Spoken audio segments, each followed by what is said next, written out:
Hello welcome back to my channel. അപ്പോൾ നമ്മളിന്ന് ചെയ്യാൻ വേണ്ടി പോകുന്നത് ചിക്കൻ ബിരിയാണിയാണ് കേട്ടോ. ഇത് ഇങ്ങനെയാണോ ചെയ്യുന്നതെന്ന് എനിക്കറിയില്ല, പക്ഷേ ഞാൻ ഇങ്ങനെയാണ് ചെയ്യാറ്.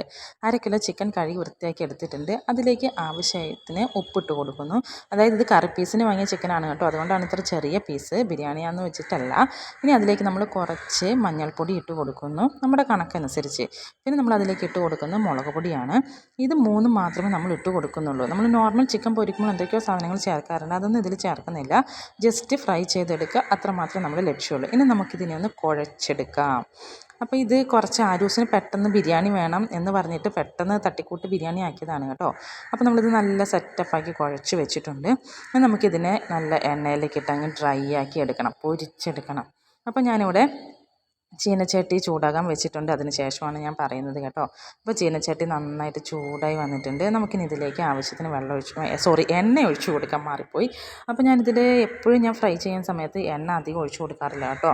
എന്നിട്ട് അതിൽ ഞാൻ നന്നായിട്ട് അങ്ങ് ഇളക്കി പൊരിച്ചെടുക്കുകയാണ് ചെയ്യാറ്. കണ്ടമാനം എണ്ണ ഒഴിച്ചിട്ട് വെറുതെ ആ എണ്ണ വേസ്റ്റായി പോകുമല്ലോ, പിന്നെ നമുക്ക് ഉപയോഗിക്കാൻ പറ്റില്ലല്ലോ. അപ്പം ഈ എണ്ണയിലേക്ക് നമ്മൾ കുറച്ച് അതിന് കണക്കായിട്ടുള്ള ചിക്കനെ അങ്ങ് ഇട്ട് കൊടുക്കുന്നു. അതിന് ശേഷം ഇത് കറക്റ്റ് വേവ്, അതായത് ഒരു 2 സെക്കൻഡ് കഴിഞ്ഞതിന് ശേഷം ഞാനിതിനെ അങ്ങ് മറിച്ചിടും. പിന്നെ വീണ്ടും ഇളക്കിയാണ് ഞാനിതിനെ ഫ്രൈ ചെയ്തെടുക്കാറ്. നമ്മൾ നോർമലി ചെയ്യാറ് അങ്ങനെയാണ്, നല്ലോണം എണ്ണ ഒഴിച്ചിട്ട് അത് മുങ്ങിക്കിടക്കുന്ന രീതിയിൽ അത് ഒരു സൈഡ് ഫുള്ള് ഫ്രൈ ആയതിന് ശേഷം നമ്മൾ വീണ്ടും അതിനെ മറിച്ചിടും. എന്നിട്ട് അപ്പുറത്തെ സൈഡും ഫ്രൈ ആയതിന് ശേഷം നമ്മൾ എടുക്കുകയല്ല ചെയ്യുക. പക്ഷേ ഞാൻ അങ്ങനെയല്ല ചെയ്യാറ്, കണ്ടില്ലേ. ഇപ്പോൾ ഞാനിട്ട് ജസ്റ്റ് കുറച്ച് ഒരു 2 സെക്കൻഡ് കഴിഞ്ഞതിന് ശേഷം അത് കുറച്ചൊന്ന് ഫ്രൈ ആകാൻ തുടങ്ങിയിട്ടുണ്ട്. അപ്പോൾ അതിനെ നന്നായിട്ടൊന്ന് ഇളക്കിയിട്ട് അതിനെ മറിച്ചിടും.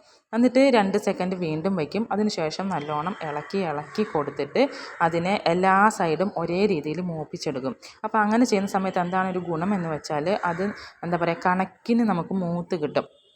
അതായത് ചിലർക്ക് നല്ലോണം ഡ്രൈ ആവാൻ പാടില്ല, ചിലർക്ക് കുറച്ച് ഡ്രൈ ആവാൻ പാടില്ല, അങ്ങനെയൊക്കെ ഉണ്ടല്ലോ. അപ്പോൾ ആ ഒരു കണക്കനുസരിച്ച് നമുക്ക് ചെയ്തെടുക്കാൻ വേണ്ടി പറ്റും. അപ്പോൾ നമുക്ക് അതിൻ്റെ ഇടയ്ക്ക് നമുക്കൊരു കാര്യം ചെയ്യാം, നമുക്ക് നമ്മുടെ ചോറുണ്ടാക്കിയെടുക്കാം. അപ്പോൾ അതിന് അമ്മയാണ് ചോറുണ്ടാക്കുന്നത്. ആവശ്യത്തിന് വെളിച്ചെണ്ണ ഒഴിച്ച് കൊടുത്തു, അതിലേക്ക് ബാക്കി കുറച്ച് നെയ്യ് ഒഴിച്ച് കൊടുത്തു. അമ്മ എപ്പോഴും വെളിച്ചെണ്ണയും നെയ്യും മിക്സ് ആക്കിയിട്ടാണ് ചെയ്യാറ് കേട്ടോ. 1/4 ഭാഗം നെയ്യിലേക്ക് 3/4 ഭാഗം വെളിച്ചെണ്ണയാണ് അമ്മയുടെ ഒരു റേഷ്യോ എന്ന് പറയുന്നത്. അതിലേക്ക് ഏലക്കായും അതുപോലെ തന്നെ കറുവപ്പട്ടയും പിന്നെ സവോളയും ഇട്ടിട്ടുണ്ട്. സവോള ഇട്ടത് ഒരു വലിയ സവോള കട്ട് ചെയ്തെടുക്കുകയാണ് ചെയ്തത്. ഇനി അതിനെ നന്നായിട്ട് അങ്ങ് ഇളക്കി കൊടുക്കുന്നു. ഗ്രാമ്പൂ, കാഷ്യൂനട്ട് അതുപോലെ കിസ്മിസ് ഒന്നും ഇല്ലാത്തതുകൊണ്ടാണ് കേട്ടോ ഇടാത്തത്, അല്ലാതെ അത് വേണ്ടാന്ന് വെച്ചിട്ടല്ല. പിന്നെ 1/2 കിലോ അരി കഴുകി വൃത്തിയാക്കി വെച്ചതായിരുന്നു, അത് ഇതിലേക്ക് ഇട്ട് കൊടുത്തിട്ടുണ്ട്. എന്നിട്ട് അതിനെ നമ്മളൊന്ന് നന്നായിട്ട് ഇളക്കി കൊടുക്കുന്നു. ഇങ്ങനെ ഇളക്കി കൊടുത്താൽ നമ്മുടെ ചോറൊന്നും ഒരു ചോറിൽ ഒരു ചോറ് തൊടാതെ നല്ല ഇതായിട്ട് ഇരുന്നോളും. ഇനി അതിലേക്ക് കുറച്ച് വെള്ളം ഒഴിച്ച് കൊടുത്തിട്ട് ഒന്നും കൂടി അമ്മ ഇളക്കി കൊടുക്കുന്നുണ്ട്. അതായത് നമ്മൾ കുക്കറിലൊന്നും അല്ല അരി വയ്ക്കുന്നത്, അതാണ് ഇതിൻ്റെ ഒരു കുട്ടൻസ് എന്ന് പറയുന്നത്. ഇനി നമ്മൾ ആവശ്യത്തിന് വെള്ളം ഒഴിച്ചിട്ട് അതിൻ്റെ മുകളിൽ വെള്ളം നിൽക്കുന്ന രീതിയിൽ ആക്കിയിട്ട് നമ്മളത് അടച്ചു വെച്ചിട്ടുണ്ട്. അപ്പോൾ ഇപ്പുറത്ത് വന്നിട്ട് നമുക്ക് വീണ്ടും ചിക്കനെ നോക്കാം. ചിക്കനും മസാലയും ഞാനും, ചോറ് അമ്മയാണ് ആക്കുന്നത് കേട്ടോ. അപ്പോൾ ഇതാ ചിക്കൻ കണ്ടില്ലേ, ഈ ഒരു മൂപ്പിലാണ് ഞാൻ എടുക്കുന്നത്. അപ്പോൾ ഇളക്കി നിന്നാൽ നമുക്ക് നമ്മുടെ കറക്റ്റ് മൂപ്പാവുന്ന വരെ നമുക്ക് പാകത്തിന് ആക്കിയെടുക്കാൻ വേണ്ടിയിട്ട് സാധിക്കും. അപ്പം നിങ്ങളും ചെയ്യുമ്പോൾ ഇങ്ങനെ ചെയ്ത് നോക്കുക കേട്ടോ. ഇങ്ങനെ ഇളക്കി പൊരിച്ചെടുക്കുന്നതാണ് അതിൻ്റെ ഒരു കുട്ടൻസ്. മീൻ നമുക്ക് അങ്ങനെ ചെയ്യാൻ പറ്റില്ല, പക്ഷേ ചിക്കൻ അങ്ങനെ ചെയ്താൽ സൂപ്പറായിരിക്കും. അപ്പം നമുക്ക് ബാക്കി ചിക്കനും കൂടി ഇതുപോലെ പൊരിച്ചെടുക്കാം. അപ്പം നമുക്ക് ചോറ് പൊത്തി വെച്ചതിന് നോക്കാം. അപ്പോൾ അതിങ്ങനെ വന്നിട്ടുണ്ട് കേട്ടോ, നല്ലോണം തിളച്ച്. നമ്മൾ ഇത്രയും സമയം ഫുൾ ഫ്ലെയിമിലിട്ടാണ് ഈ ചോറിനെ വേവിച്ചെടുക്കുന്നത്. അപ്പോൾ ഏറെക്കുറെ അത് പകുതി വേവായിട്ടുണ്ട്. ഇനി നമുക്ക് വെള്ളം കുറവാണെന്ന് തോന്നുവാണെങ്കിൽ ഈ ടൈമിൽ കുറച്ച് ഒഴിച്ചു കൊടുക്കാം. ഇനി നമുക്ക് ഈ ഒരു സമയത്ത് ചെയ്ത് കൊടുക്കുന്നത് ഉപ്പിടുക എന്നൊരു പരിപാടിയാണ്. അപ്പോൾ അമ്മ ആവശ്യത്തിന് ഉപ്പിട്ട് കൊടുക്കുന്നുണ്ട്. പൊടിയുപ്പാണ് ഞങ്ങൾ യൂസ് ചെയ്തത്. അപ്പോൾ ഇത് നന്നായിട്ട് ഇളക്കിയിട്ടുണ്ട്. ഇനി നമ്മൾ അടുത്തായിട്ട് ചെയ്യണത് ഇതിനെ സൈഡിൽ നിന്നൊക്കെ തട്ടി പൊത്തി വെച്ചിട്ട് വീണ്ടും ഇതിനെ അടച്ച് വയ്ക്കുക എന്നാണ്. ഞാൻ അപ്പുറത്ത് ചിക്കൻ നന്നായിട്ട് ഇളക്കി മൂപ്പിച്ചെടുക്കുന്നുണ്ട് കേട്ടോ. അപ്പോൾ നമുക്ക് വീണ്ടും ഈ അരിനെ പൊത്തി വയ്ക്കാം. വീണ്ടും പൊത്തി വെച്ചിട്ട് വേവിച്ചിട്ട് തുറന്നെടുത്തിട്ടുണ്ട്. അപ്പോൾ ഇത് ഏറെക്കുറെ വേവായിട്ടുണ്ട്. അപ്പോൾ അമ്മ ഈ വേവായോ എന്ന് നോക്കാനാണ് ഇടയ്ക്കിടയ്ക്ക് ഇതിനിങ്ങനെ നോക്കുന്നത് കേട്ടോ. അപ്പം വേവിന് കുറച്ചും കൂടി എന്താ പറയുക ഇതുണ്ട്, കുറച്ചും കൂടി വേവുണ്ടായിരിക്കും. അതായത് ഒരു പ്രാവശ്യം ആക്കിയ സമയത്ത് കുറച്ച് ഡ്രൈ ആയിപ്പോയി, അതുകൊണ്ട് എന്ത് ചെയ്തു, വേവ് കുറച്ചും കൂടി വേണം. ഞാൻ പറഞ്ഞ അമ്മയോട് നല്ലോണം ഡ്രൈ ആവരുത് ചോറ്, കുറച്ച് സോഫ്റ്റ് ഉണ്ടാവണമെന്ന് പറഞ്ഞു. അപ്പം അമ്മ പറഞ്ഞു നമുക്ക് കുറച്ചും കൂടി വെള്ളം ഒഴിച്ച് ഒരു സെക്കൻഡ് ഒന്നുകൂടി വേവിക്കാമെന്ന് പറഞ്ഞു. അപ്പോൾ അത് അങ്ങനെയാണ് വെള്ളം ഒഴിക്കുന്നതെന്ന് ചോദിച്ചാൽ, ഇത് ഇങ്ങനെ ഇതിനെ പൊത്തി കൂമ്പാരമാക്കി വെച്ചിട്ട് വേവ് നോക്കുന്നു. വേവ് നോക്കിയിട്ട് കുറവാണെന്ന് വെച്ചാൽ ഇത് അതിൻ്റെ സെൻറ്റർ ഭാഗത്ത് ഒരു ചെറിയ ഹോൾ ഉണ്ടാക്കുന്നു, അതിലേക്ക് ആവശ്യത്തിന് വെള്ളം ഒഴിച്ചു കൊടുക്കുക. അങ്ങനെ ചെയ്യാൻ പാടുള്ളൂ കേട്ടോ, അല്ലാതെ അങ്ങ് പരക്കി അങ്ങ് ഒഴിച്ചു കൊടുക്കാൻ വേണ്ടി പാടില്ല. കണ്ടില്ല, സെൻറ്റർ ഭാഗത്തേക്ക് ഒഴിച്ചു കൊടുക്കണം. അപ്പോൾ അത് വേഗം ചൂടായിക്കോളും ആ വെള്ളം, അതിനുവേണ്ടിയാണ് ഇങ്ങനെ ചെയ്യുന്നത്. എന്നിട്ട് വീണ്ടും ഇതിനെ തട്ടി പൊത്തിയിട്ട് വെക്കുന്നു, അടച്ചു വെക്കുന്നു. അപ്പോൾ നമ്മൾ അങ്ങനെ ചെയ്തതിന് ശേഷം തുറന്ന് നോക്കുവാണ്. അപ്പോൾ ഇത് കറക്റ്റ് വേവായി വന്നിട്ടുണ്ട്. അപ്പോൾ ഇങ്ങനെയാണ് നമ്മൾ നെയ്ച്ചോറ് ആക്കിയെടുക്കുന്നത്. നെയ്ച്ചോറാക്കിയിട്ടാണല്ലോ നമ്മൾ ബിരിയാണിയിലേക്ക് അങ്ങ് പോകുന്നത്. അപ്പോൾ ഇത് കറക്റ്റ് വേവായിട്ടുണ്ട്. ഇനി നമുക്കിതിനെ ഒന്നും കൂടി ഇളക്കി നമ്മുടെ ഉപ്പും ഒക്കെ കണക്കാണോ എന്ന് നോക്കാം. അതിനുശേഷം നമ്മുടെ ചോറിൻ്റെ പരിപാടി കഴിഞ്ഞിട്ടുണ്ട്. ഓക്കെ, വേവൊക്കെ കണക്കാണെന്ന് നോക്കിയിട്ട് കറക്റ്റാണെന്ന് മനസ്സിലായി. അപ്പോൾ ഇനി നമുക്ക് അടുത്തതായിട്ട് ഇതിനെ പൊത്തി വെച്ചാൽ മാത്രം മതി. ഇനി നമുക്ക് നമ്മുടെ മസാലേൻ്റെ പരിപാടിയിലൊക്കെയാണ് കിടക്കേണ്ടത്. അപ്പോൾ ചോറിൻ്റെ പരിപാടി ഇത്രയേ ഉള്ളൂ. സിമ്പിളാണ്, വെരി വെരി വെരി സിമ്പിളാണ്. അല്ലാതെ നിങ്ങൾ ഈ കുക്കറിലൊക്കെ പോയിട്ട് ഭയങ്കര പാടുപെട്ട് വിസിലടുപ്പിച്ച് വേവായോ അടി പിടിക്കുകയോ വെള്ളം കുറവാണോ കൂടുതലാണോ എന്നൊന്നും ഓർത്ത് ടെൻഷൻ അടിക്കേണ്ട ആവശ്യമില്ല. ഇത്രയേ ഉള്ളൂ നെയ്ച്ചോറാക്കുന്ന പരിപാടി. വെരി വെരി സിമ്പിളാണ്. ഇതുപോലത്തെ ഒരു വീഡിയോ ഞാൻ മുമ്പ് ഇട്ടിട്ടുണ്ട്. അപ്പോൾ അതിൻ്റെ ലിങ്ക് ഞാൻ ഡിസ്ക്രിപ്ഷനിൽ ഇടാം. അപ്പോൾ ഇത് നമ്മൾ ചിക്കൻ പൊരിച്ചിട്ട് ബാക്കി കുറച്ച് എണ്ണ മാറ്റി വെച്ചിട്ട് ആവശ്യത്തിന് എണ്ണ ചീനച്ചട്ടിയിൽ വെച്ചിട്ടുണ്ട്. നമ്മളതിലേക്ക് ഒരു വലിയ പച്ചമുളക് കട്ട് ചെയ്തത് ഇട്ട് കൊടുത്തിട്ടുണ്ട്. ചെറുതായി കട്ട് ചെയ്ത് ഇട്ട് കൊടുത്തിട്ടുണ്ട്. ഇനി ആ പച്ചമുളകിൻ്റെ മൂപ്പ്, അതായത് അതൊരു എന്താ പറയുക, പച്ച ആ ഒരു ഇത് മാറുന്നത് വരെ നമുക്കൊന്ന് മൂപ്പിച്ച് കൊടുക്കാം. അപ്പോൾ ഒന്ന് ഇളക്കി കൊടുക്കാം. ഇനി അതിലേക്ക് നമുക്ക് ഇഞ്ചി വെളുത്തുള്ളി പേസ്റ്റ് ആക്കിയതാണ്. പേസ്റ്റ് എന്ന് പറഞ്ഞാൽ നല്ലോണം പേസ്റ്റൊന്നുമല്ല, ജസ്റ്റ് ഒന്ന് ക്രഷ് ആക്കിയതാണ്. അത് ഞാൻ മിക്സിയിലിട്ടൊന്ന് ആക്കിയിട്ടുണ്ട്. അത് നമുക്കതൊന്ന് ഇട്ട് കൊടുക്കാം. അപ്പം ഈ വെളുത്തുള്ളി ഇഞ്ചിയും പേസ്റ്റും കൂടി അതിലേക്ക് ഇടുന്ന സമയം നല്ല സ്മെല്ലാണ് വരുന്നത് കേട്ടോ. അപ്പോൾ അതിനെയും കൂടി നമുക്കൊന്ന് നന്നായിട്ട് മൂപ്പിച്ചെടുക്കാം. ഈ സംഭവം മൂന്നിൻ്റെയും ആ പച്ച ഒന്ന് മാറുന്ന വരെ നമുക്കിതിനൊന്ന് ഇളക്കിക്കൊണ്ടിരിക്കണം.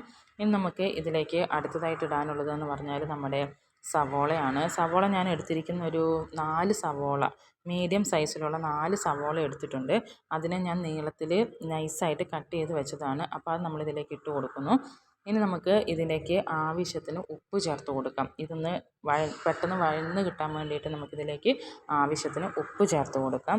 എന്നിട്ട് നമുക്ക് ഇത് നല്ലോണം ഇളക്കി അപ്പോഴത്തേക്കും ഇതിൻ്റെ ആ അടിയിൽ പിടിച്ച, നമ്മൾ പൊരിക്കുന്ന സമയത്ത് പിടിച്ച മസാലയൊക്കെ അങ്ങ് ഇളക്കി പോരും. അപ്പം നമ്മുടെ ഉള്ളിലേക്ക് ആ ഒരു കളറും കൂടി കിട്ടും. അപ്പം അതിലേക്ക് കുറച്ച് മല്ലിയിലയും കൂടി ഞാൻ ഇട്ട് കൊടുത്തിട്ടുണ്ട്. മല്ലിയില ഓൾറെഡി കട്ട് ചെയ്ത് കുറച്ച് വെച്ചിട്ടുണ്ട് കേട്ടോ. ആവശ്യാനുസരണം ഇടയ്ക്കിടയ്ക്ക് ഇട്ട് കൊടുത്തോണ്ടിരിക്കാമല്ലോ.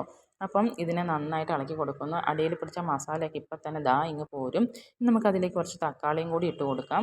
തക്കാളി ഒരു വലിയ തക്കാളിയാണ് ഞാൻ കട്ട് ചെയ്തെടുത്തിരിക്കുന്നത് കേട്ടോ. വലുതെന്ന് പറഞ്ഞാൽ അത്യാവശ്യം നല്ല വലിപ്പമുണ്ട്. അപ്പോൾ ഇതിനെ നമുക്ക് ഇളക്കി നല്ല ബ്രൗൺ കളർ ആവുന്ന വരെ ഇളക്കി മൂപ്പിച്ചെടുക്കാം. എന്നിട്ട് നമുക്ക് ഇതിനെ ഇടയ്ക്ക് വേണമെങ്കിൽ പെട്ടെന്ന് ആയിക്കിട്ടാൻ ഒന്ന് അടച്ചും വയ്ക്കാം കേട്ടോ.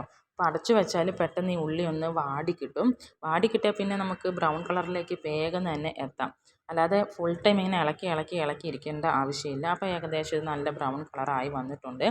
എന്നിട്ട് നമുക്ക് അടുത്തതെന്ന് വെച്ചാൽ ഇതിലെ ഉപ്പൊക്കെ കണക്കിന് നോക്കുക. അതിനുശേഷം നമ്മൾ കുറച്ച് മഞ്ഞൾപ്പൊടി ഇട്ട് കൊടുക്കുന്നു കണക്കിന്. പിന്നെ അതിലേക്കൊരു 2 സ്പൂൺ, ചെറിയ 2 സ്പൂൺ മുളക് പൊടി ഇട്ട് കൊടുക്കുന്നു.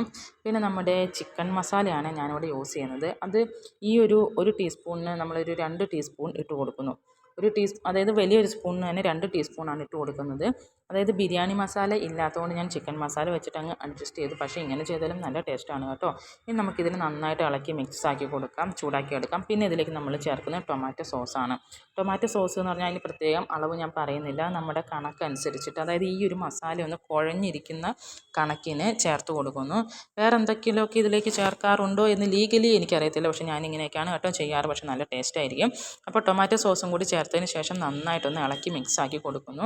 അപ്പോൾ ഈ മസാലയായിട്ട് അത് എന്താ പറയുക, സെറ്റാവുകയും ചെയ്യും, ജസ്റ്റ് ഒന്ന് ചൂടാകുകയും ചെയ്യും. അതിനുശേഷം ഉപ്പ് നോക്കുന്നു. വീണ്ടും ഉപ്പ് കണക്കിനല്ലെങ്കിൽ, അതായത് ടൊമാറ്റോ സോസിന് മധുരം ഉണ്ടല്ലോ, അപ്പം അതും കൂടി നോക്കിയതിന് ശേഷം ഉപ്പ് കണക്കിനാക്കി കൊടുക്കുക. അതിനുശേഷം നമ്മൾ പൊരിച്ച് വെച്ച് നമ്മുടെ ഹീറോനെ അങ്ങ് ഇതിലേക്ക് ഇട്ട് കൊടുക്കുക. എന്നിട്ട് നന്നായിട്ട് അങ്ങ് മിക്സ് ആക്കുക. അപ്പം നമ്മുടെ മസാലേൻ്റെ പരിപാടി ഇങ്ങനെയാണ് കേട്ടോ. ഞാനിങ്ങനെയാണ് ചിക്കൻ ബിരിയാണിയുടെ മസാല സെറ്റാക്കുന്നത്. അപ്പം നമ്മൾ കുറച്ചും കൂടി മല്ലിയില ഇതിലേക്ക് അങ്ങ് ഇട്ട് കൊടുത്തിട്ട് ഒന്നും കൂടി മിക്സ് ആക്കുന്നു. അപ്പം നമ്മളിത് നല്ലോണം മിക്സ് ആക്കിയതിന് ശേഷം നമുക്ക് വേണമെങ്കിൽ ഇതൊന്ന് അടച്ചിട്ട് ഒന്നും കൂടി സെറ്റാകാൻ വേണ്ടിയിട്ട് വയ്ക്കാം. അങ്ങനെ വെച്ചില്ലെങ്കിലും വലിയ പ്രശ്നമൊന്നുമില്ല കേട്ടോ.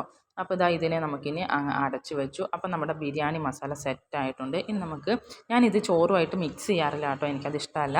ഞാൻ മസാല ഉണ്ടാക്കാറുണ്ടെങ്കിലും എനിക്ക് മസാല ഇഷ്ടമല്ല. അപ്പം നമ്മളൊരു അടിപൊളി പ്ലേറ്റ് കഴുകി തുടച്ച് വെച്ചിട്ടുണ്ട്. അതിൻ്റെ സെൻറ്റർ ഭാഗത്തേക്ക് നമ്മൾ ചിക്കൻ വിത്ത് മസാല എടുത്ത് വയ്ക്കുന്നുണ്ട്.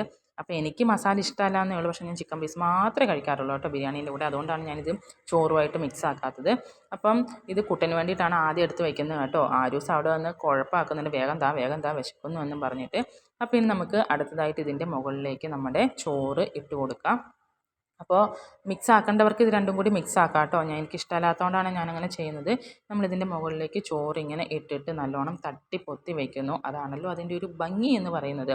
അപ്പോൾ ഇതുപോലെ തട്ടിപ്പൊത്തി വെച്ചിട്ട് നമുക്ക് കുറച്ച് മല്ലിയില അതിൻ്റെ മുകളിലൊരു ഭംഗിക്ക് ഇട്ട് കൊടുക്കാം. അപ്പോൾ ഇത്രയാണ്. വീഡിയോ ഇഷ്ടമായി സബ്സ്ക്രൈബ് ചെയ്യാൻ മറക്കല്ലേ.